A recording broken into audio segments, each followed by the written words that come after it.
เนาะทุกคนกล่าวสวัสดีเด้อทุกคนวันนี้มาอยู่กับสองน้องอ้อนเศร้าเล่าไต่เนาะวันนี้น้องอ้อนพามาหาน้องอ้อนคือกันเนาะโอ้ทุกคนบรรยากาศฝนตกเนาะเพื่อกำลังลำหน้าเนาะลูกกะผูกะกระแดงอีดีผูปิกซีผูกะเพื่อกะจากธรรมศาสตร์เนาะบริใส่ปูนใส่ปุยยังฝนกระตกที่ตกหัวคันไดเพื่อนเนาะ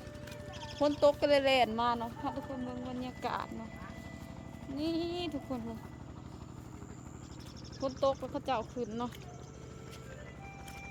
เบิ่งกะอุ้ยเขาเจ้าก็ทันได้มัดเนาะ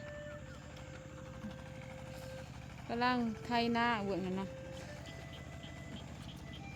ใครก็เป็นเมย์เพื่อนเนาะเมย์ของน้องอ่อนเนาะ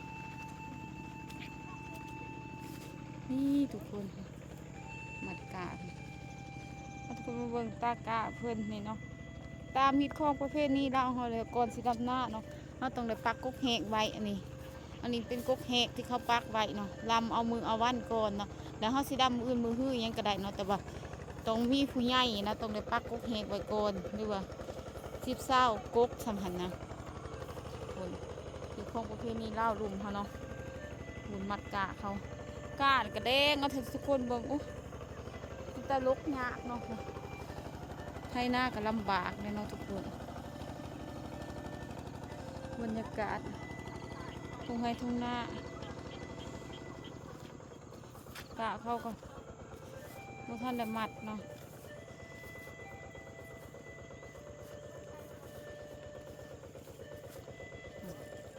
เขายังเจาะยังโลกกาบ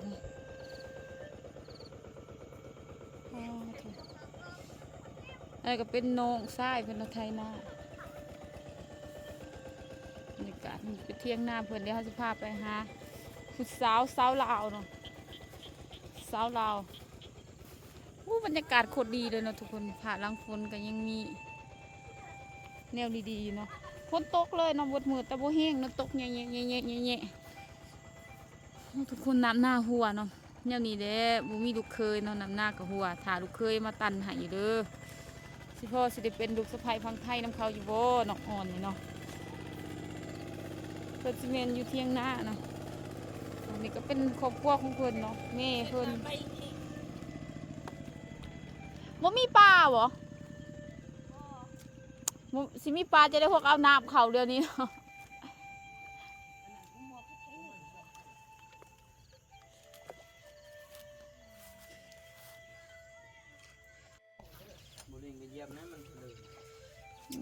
น้องคนมาคุยทางเทิงกับมุ้งควยละเมื่อใส่จัดนะสิเมื่อนะโอ้ผู้ว่าวัดเนาะแถวนี้เนาะมุ้งใบยังใบเคาะใบต้องเคาะบอกว่าเลยเทียงหน้าเพิ่นเนาะเพิ่นก็อยู่กับน้องเพิ่นเนาะสบายดีสาวน้องเวลานี่น้องแก้วโอ้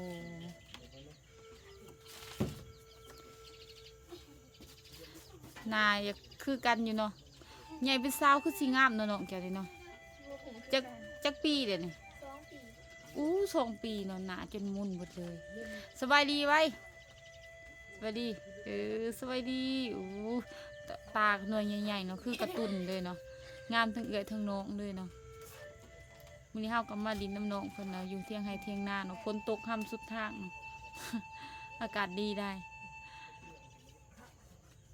นกกาเมื่อยบ่มื้อนี้กาโรคยากหรือง่ายปีนี้โรคหยาจะได้คือหยากฝนบ่ตกบ่มีหนาฝนบ่ตกบ่มีน้ำมันเป็นดินขี้ต้มเนาะแบบว่าน้ำนี่น้ำฝนหรือน้ำเป่งอะไรนะน้ำฝนมันก็แบบว่ามันก็ยังมีน้ำพอได้รำอยู่เนาะก็ใครอยู่คอยตีเหงบ่เหง มันมีตัวน้ำสิทำน้าเหงเล็กเนาะมืออื่นนี่ก็เริ่มรำแล้วนะมืออื่นนะมืออื่นก็เริ่มรำน้านกกาเลยจักมัดหมดนี่ มันลุกยากอ๋อจะคนลุกอยู่เลยค่ะ 3-4 คน 3-4 คนในกะสปายมัด แม่น สปายมัดได้บ่ได้จักให้สปายมัด ประมาณ2หน่อย ประมาณ2ให้โอ้ยแต่ว่ามื้ออื่นก็สิลุกอีกแล้วเนาะอืมโคตรลุกยากเลยเนาะกะมันก็แรงแดงเนาะกะจะปีนี้เนาะ แม่มันขี้หลาย แต่ว่ามันแห้งแล้งเนาะปีนี้เนาะฝนบ่ค่อยตกเนาะมันเป็นอาการแห้งแล้งยากเนาะ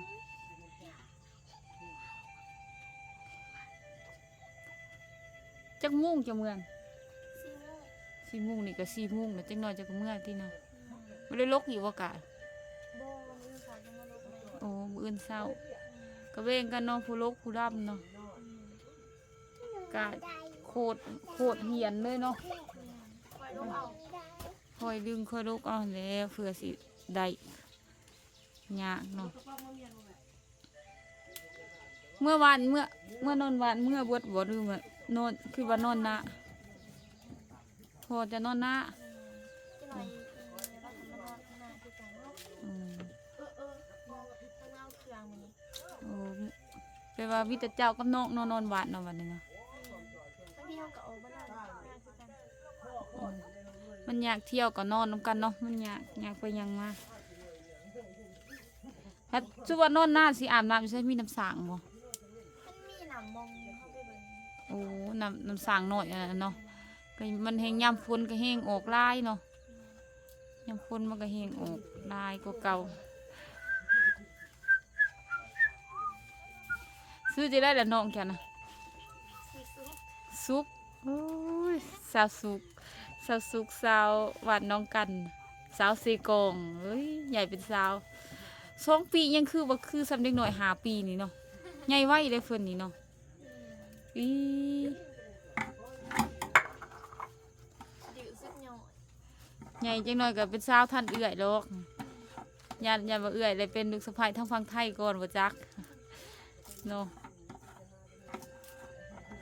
เฮ็ด FC ก็ถามหาหลายเนาะว่าอยากมาถ่ายคลิปน้องนี่ ปักว่าไม่เนาะ หากมาได้เนาะทุกคน อย่ามา น้องเพิ่นก็ดีใจเนาะได้ดำให้ดำนาแล้วนะ ฝนกำลังตกจักดีใจจักเมื่อยแล้วโลกะก็กะเหียนซำเนาะปีกายนี่กับปีนี้ปีได้ยากกว่ากันเฮ็ดนา พี่ไก่ง่ายกว่าพี่เนี่ยกลัวมันมีน้ำฝนพี่ไก่น้ำฝน โอ้ กะลกกะสบาย ปีกายนี่แบบว่าฝนมันดีเนาะ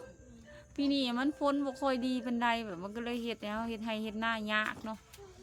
แต่ว่าลำบากปีกายนี่ค่อยปีกายเดือนนี้เขายันอยากแล้วเด้อเนาะ ยังแล้วเดือนนี้ เนาะปีนี้หัวกระดำเนาะจนสิฮอดเดือน7แต่ละปีเป็นลำแต่เดือน6พุ่นเนาะปีนี้จนฮอดเดือน7ก็ยังบ่ทันได้ลำนาเนาะทุกคนเนาะแห้งแล้งเนาะทุกคนลำไปแล้วเทื่อพ่นปลาเขายันเข้าตายเบิดเนาะเอาอีกแล้วแบบว่ามันแห้งแล้งเนาะทุกคนโอ้ก็ให้กำลังใจน้องเพิ่นเด้อทุกคนเด้อหักเงินมาซื้อปุ๋ยช่วยน้องเพิ่นแน่เพราะว่าน้องเพิ่นมีกำลังใจ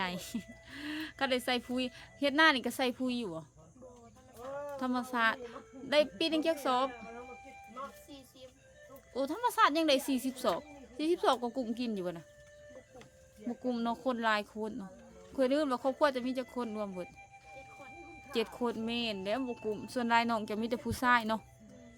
ผู้ชายกับผู้ชายแบบมันกินข้าวหลายกว่าผู้หญิงบ่คือผู้หญิงนะผู้หญิงกินข้าวน้อยเนาะผู้ชายกินข้าวหลายสู้ว่ามาข้าวเทื่อหนึง2 3ก็ติดพุ่นแล้วเนาะจักสิกุ้มกินเนาะ 4 ถ้วย ที่ถ้วยใหญ่นั่นเนาะสิถ้วยใหญ่มันก็2 โลปลายพุ่นเลยเนาะขาบ1 2 โลทุกคนมือหนึงมันก็ได้อยู่ประมาณ6 โล5 8 โลพุ่นเนาะจึงอยู่ได้สู้ว่าสอบข้าวสารหนึ่งกินได้จักมื้อกินได้จัก 15มื้อ โอ้เรือนหนึ่งนี่มัน100 โลเนาะเรือน100 โลกับแม่นเด้มันก็บ่กุ้มกินนะแบบว่าถ้าเป็นตีเป็นข้าวเปลือกกับประมาณ5 สอบเนาะ5 สอบข้าวเปลือกต่อเดือนหนึ่งปีหนึ่งมันมี12 เรือนเนาะตัว10 เรือนกะ 50 สอบมันก็ถึงอยู่60 สอบจะได้40 สอบแม่นแล้วมันก็บ่พอกินว่า40 สอบมันก็ได้แนวเขาปลูกออกไปเองมันยังเหลือ30 ปลายเนาะมันก็บ่กุกกินมันก็บ่กุกกินประมาณ20 ปลายสอบเขาวเปลือกเกือบโตนหนึงเนาะจะต้องหาเงินซื้ออีกเขาโตนหนึงเพื่อมามันจะสิกุมในปีนี้นะทุกคน อันนี้การเบิร์ดไอเดียอันนี้ก็ยังหาเงินซื้อเขาอยู่ น้องๆฝึกก็ยังหาเงินซื้อเขาอยู่นะทุกคนเนาะ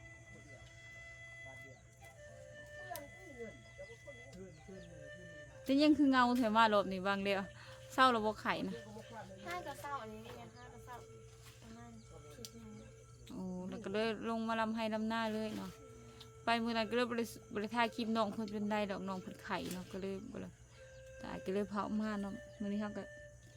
จะหน่อยมื้อนี้ก็คือสุดท้ายเวลาน้องเพิ่นสิเมื่อยเนาะมาตอนค่ำ ร้านยางเมื่อเดียวบุญรถ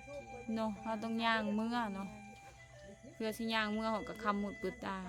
เพื่อเชียงหวัดบ้านก็ประมาณ6 โมงกลางคืน6 โมงแรก มุงเด้งพุ่นเนาะถือว่าไกลเติบเนาะน้องนี่ก็เมื่อนํกันแล้วเนาะ เนี่ยนี่ก็ต้องดิเจมันอีก โอ้เมื่อนี่เพิ่นก็ต้องได้เจหรือว่าภาษาไทยว่าเจียภาษาทางนี้ว่าเจเจียบางท้องถิ่นก็ห้องว่าเจียบางท้องถิ่นก็ห้องว่าเจเนาะสวัสดีลองว่าภาษาไทยเบิ่งเทื่อเอื้อยได้เป็นลูกสะใภ้ทางฝั่งไทยสวัสดีเดี๋ยวว่าสวัสดีครับกูกินข้าวกับบ่คุงเฮิมจังนั้นเนาะมาละมากินข้าวกับบ่คุงเฮิม เอ้าก็ว่าเป็นแฟนน้องไปไทยเนาะแต่ว่าลืมเป็นว่าภาษาไทยมอโฟนเนี่ยค่ะสวัสดีแต่ว่าสื่อกี่ก็บอกคงเฮิมต้องมักลุงบอกภาษาไทยเนาะคนลาวไปไทยแต่ไปบอกภาษาไทยบอกบ่เป็นนะบ่คงเดิมเนาะประมาณนั้นกันน่ะ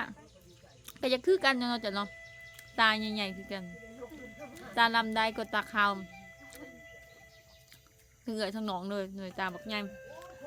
คนหน่วยตาใหญ่เป็นตาหักตาแพงค่ะว่า ไป คือกระตุ้นนี่เนาะงามทั้งเอ๋ยทั้งหนองเลย